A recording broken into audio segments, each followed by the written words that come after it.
Bismillahirrahmanirrahim. Assalamualaikum warahmatullahi wabarakatuh. Alhamdulillahilladzi hadana lihada wa ma kunna linahtadiya laula an hadana Allah. Ashhadu an la ilaha illallah wahdahu la syarika lahu. وأشهد أن سيدنا ونبينا محمدا عبده ورسوله لا نبي بعده سبحانك لا علم لنا إلا ما علمتنا إنك أنت العليم الحكيم رب اشرح لي صدري ويسر لي أمري واحلل عقدة من لساني يفقهوا قولي أما بعد. Para jemaah yang dimuliakan Allah, alhamdulillah kita panjatkan rasa syukur kita kepada Allah Subhanahu wa taala karena sampai saat ini dengan nikmatnya kita bisa menjalankan aktivitas kehidupan kita, dengan nikmatnya kita bisa beribadah. Mudah-mudahan dengan rasa syukur kita ini Allah akan menambah nikmat-nikmatnya lagi untuk kita semua, terutama nikmat di dalam hidup dunia ini, dan yang lebih penting lagi kita diberikan kenikmatan di negeri akhirat yang kekal abadi nanti. Amin ya rabbal alamin. Salawat dan salam tidak lupa kita sampaikan ke junjungan Nabi kita Nabi Muhammad sallallahu alaihi wasallam, pada para keluarganya, para sahabatnya, para pengikutnya, dan kita semua hingga akhir zaman.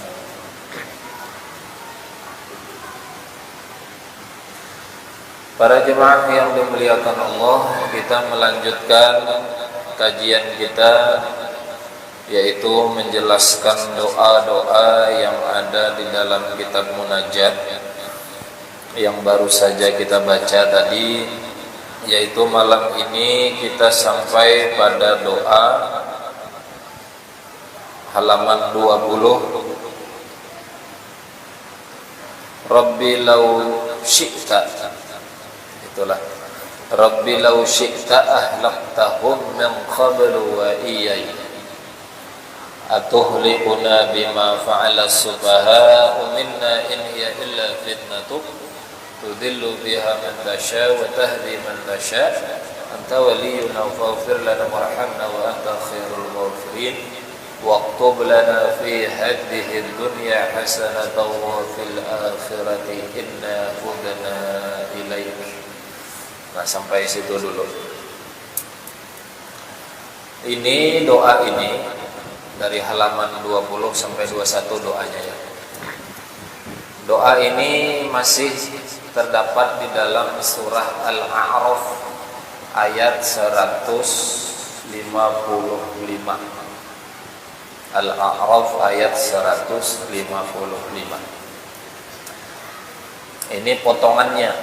Aslinya full ayatnya itu bunyinya Wakhtara Musa qawmahu sab'ina rajulan limiqatina falamma akhazathumur rajfatu qala rabbi law syi'ta, dan seterusnya itu aslinya tuh. Nanti buka Al-Qur'annya surah Al-A'raf ayat 155. Jadi di dalam ayat ini dikisahkan bahwa wakhtara Musa, Nabi Musa itu memilih qaumahu, di antara kaumnya, sab'ina rajulan, 70 orang. Jadi Nabi Musa memilih 70 orang. Kenapa? Karena saat itu mereka meminta kepada Nabi Musa untuk berdoa kepada Allah supaya Allah mengampuni dosa mereka. Jadi mereka ini tidak langsung berdoa kepada Allah, tapi minta Nabi Musa yang berdoa. Ini namanya tawassul. Meminta Nabi Musa yang mendoakan. Padahal bisa aja berdoa sendiri, ya Allah ampuni aku, bisa aja. Tapi karena ada Nabi Musa, orang yang dicintai, dikasihi Allah, kalimullah, orang yang pernah berbicara dengan Allah, pasti sangat dekat hubungannya kepada Allah. Yang sekiranya Nabi Musa berdoa untuk mereka, pasti doanya lebih cepat diijabah oleh Allah. Ini tawassul. Ini tidak ada keraguan dan disepakati mayoritas ulama bahwa tawassul seperti ini diperbolehkan. Tidak ada keraguan. Jadi akhirnya karena mereka meminta kepada Nabi Musa supaya Allah mengampuni kesalahannya, lalu Nabi Musa memilih di antara kaumnya sebanyak 70 rajulan, 70 orang dipilih oleh Nabi Musa, diseleksi, yang sekiranya kalau Nabi Musa berdoa 70 ini mengaminkan, nah ini mantap lah kira-kira doanya.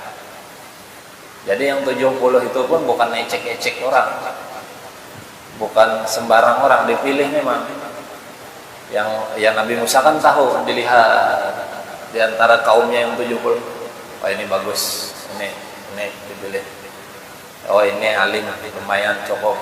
Oh ini rajin ibadah, dipilih 70, 70 rajulan limiqatina.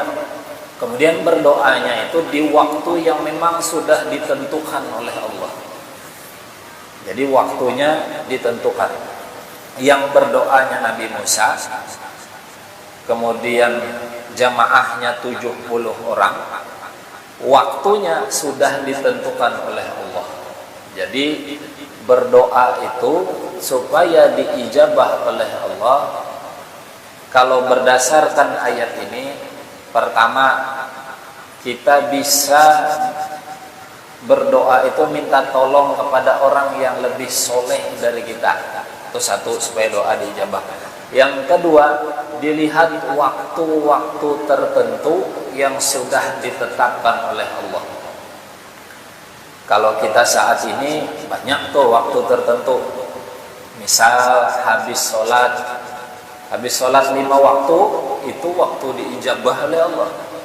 Jadi jangan sampai habis sholat langsung pergi, berdoa dulu, karena itu adalah waktu yang diijabah.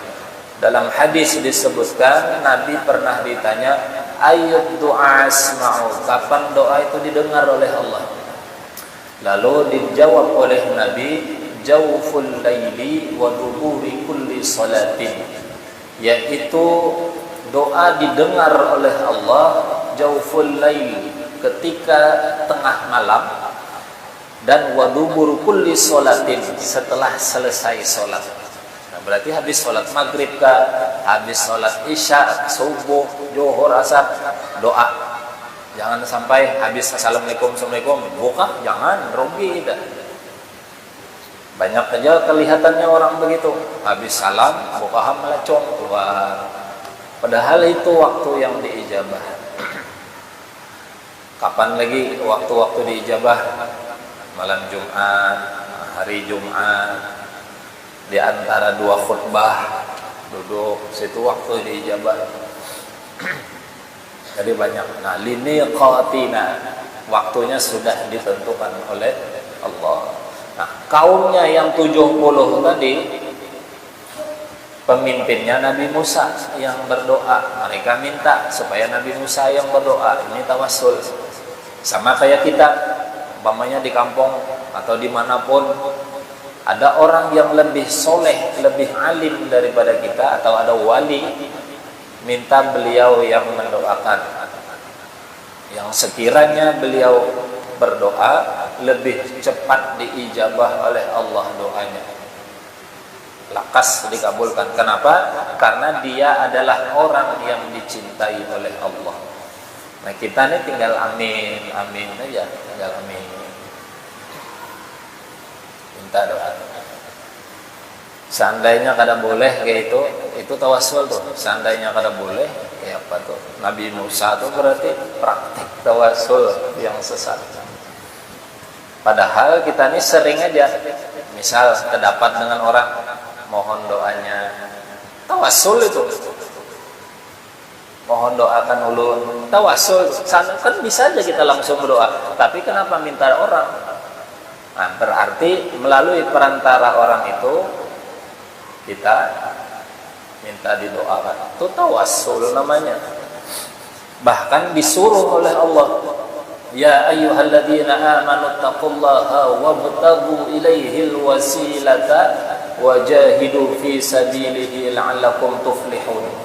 Disuruh oleh Allah, hai orang-orang yang beriman, bertakwalah kepada Allah, wabtaghu ilaihil wasilata, dan carilah wasilah. Disuruh oleh Allah wasilata, wasilah tawasul kita sebut.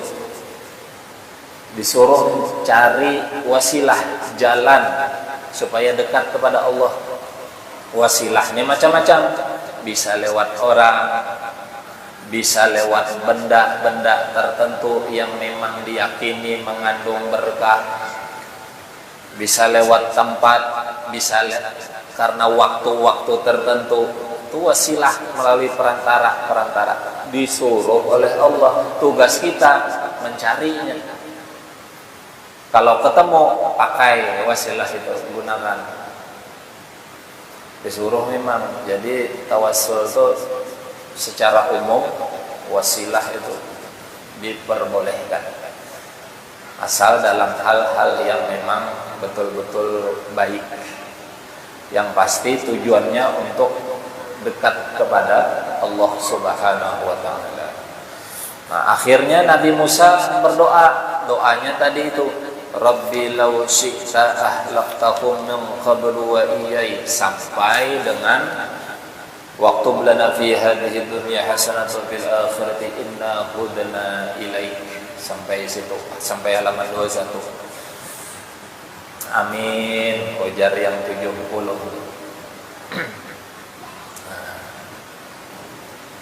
Makanya di wadah kita kadang, khususnya di Indonesia, ada istighosa, ada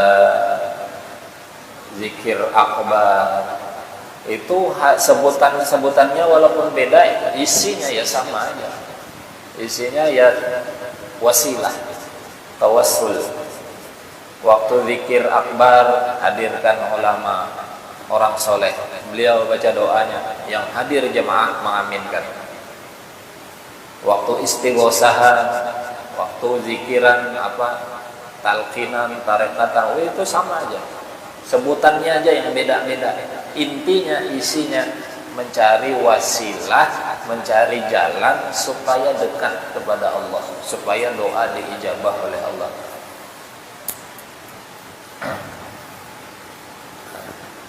Kemudian yang berikutnya, doa selanjutnya, la in ataitana salihan lanakunanna minasyakirin. Doa ini terdapat dalam surah Al-A'raf ayat 189. La in ataitana salihan lanakunanna minasyakirin. Sesungguhnya jika engkau memberi kami anak yang soleh,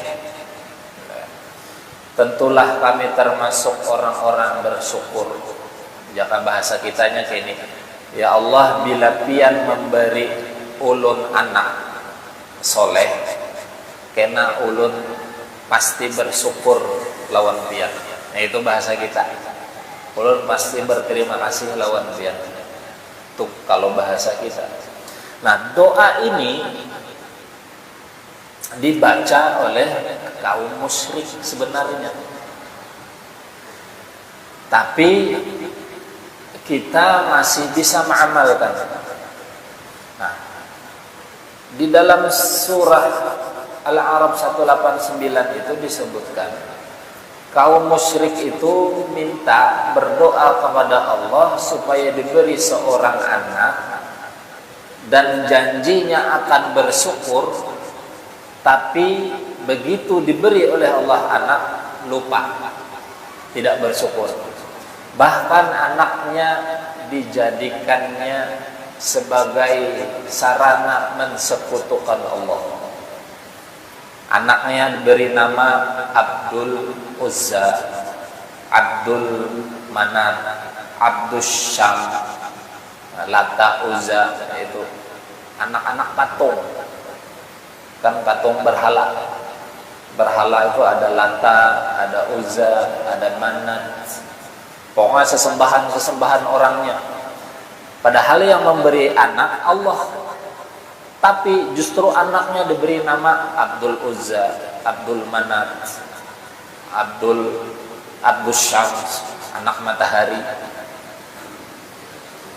Padahal mintanya kepada Allah, lupa, janjinya syukur. Ternyata anaknya justru dijadikannya untuk mensekutukan Allah. Itu kaum musyrik. Tapi doa ini boleh saja kita pakai dengan syarat kita memang betul-betul bersyukur kepada Allah. Kalau diberi oleh Allah anak yang soleh, syukur.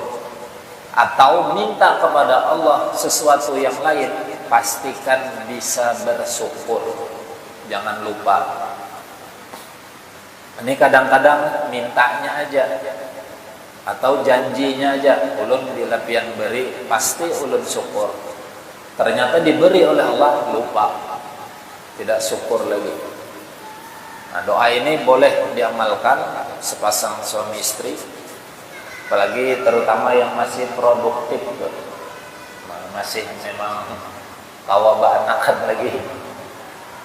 Nah, bini tuha sudah terawat, ya pacarannya jangan anak bini lagi. Sarek acil di belakang. Nah, kaum musyrik kelupanya. Nah, kita amalkan doa ini supaya diberi oleh Allah anak yang soleh, tapi siapkan syukurnya. Siapkan. Kita itu kalau minta sesuatu kepada Allah, siapkan syukurnya. Pastikan dulu kita ini harus bisa bersyukur. Kalau tidak bisa bersyukur, jangan coba-coba minta. Jangan. Bahaya.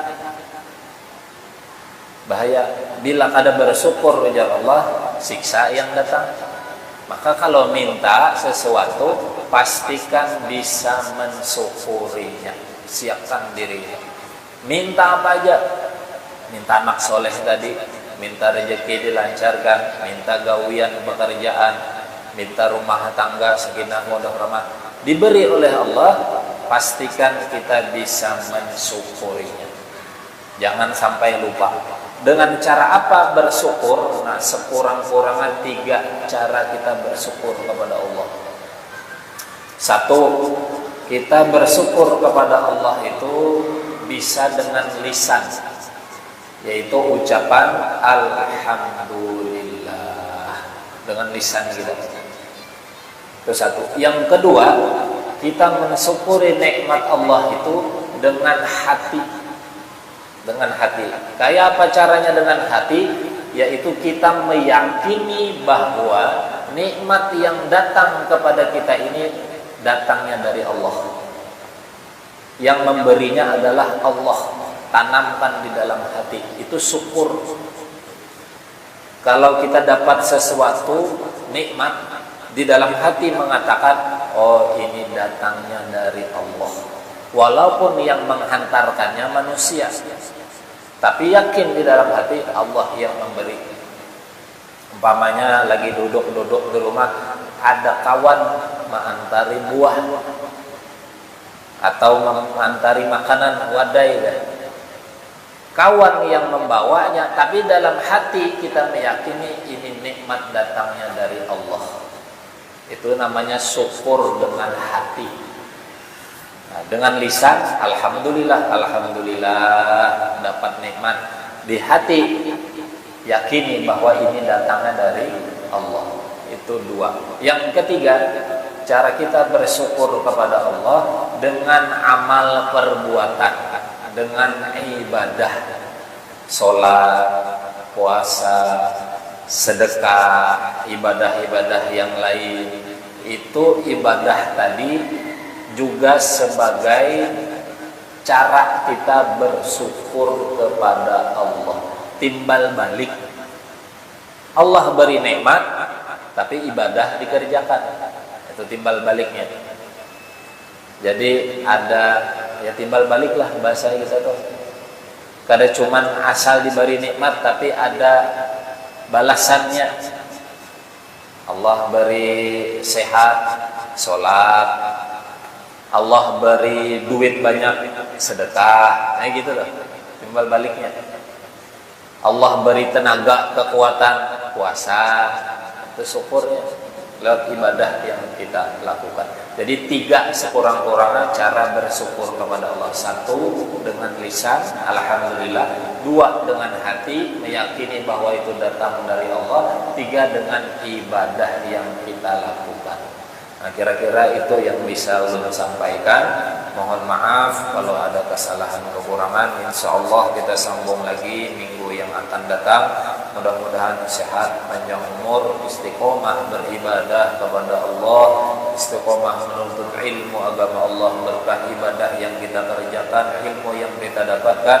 Allah wafatkan kita semua dalam badan husnul khatimah, dan Allah masukkan kita semua ke dalam surganya bighairi hisab. Amin ya rabbal alamin. Dan akhiri hasbunallahu ni'mal wakil, wallahul muwaffiq ila aqwamit thoriq. Wassalamualaikum warahmatullahi